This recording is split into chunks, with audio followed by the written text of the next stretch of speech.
ဦးသိန်းစိန်ကသတင်းသမားတွေအားလုံးဖိတ်ခေါ်တယ်မိကုန်းတွေကိုသူတိုင်းဖြည့်ပေးပါသူကိုယ်တိုင်ဖြည့်ဒါမျိုးသမနာကြီးဦးမင်းအောင်နိုင်ကသတင်းသမားတွေနဲ့တွေ့ဆုံပြီးဖြည့်ချပေးဖို့အစီအစဉ်ရှိမရှိပြီးတော့ဟ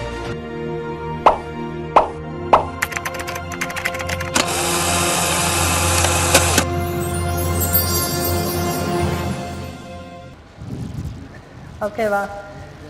ကျမသမရဖြစ်တာဝန်ယူပြီးပေါ့နော်ခရီးစဉ်နှစ်ခုလုံးမှာ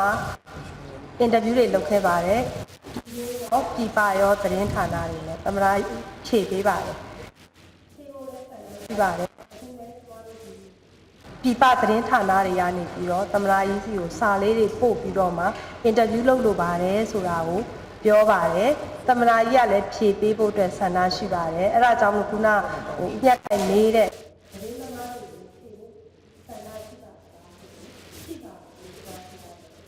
ဒီကရင်အခွင့်အခါသမနာကြီးကဖြည့်ပေးမှာပါအခုလည်းဒီခရီးစဉ်တွေမှာဟောနောက်ဒီသွားတဲ့လာတဲ့မှာနေကျမတို့မြင်နေဖြစ်ပါတယ်ရှင်အဲ့တော့ခုနပြောသလိုပဲအချိန်ခါပေးခဲ့ရင်ဖြည့်ကောင်းမှာဖြစ်ပါတယ်ပြောချင်ပါကျွန်တော်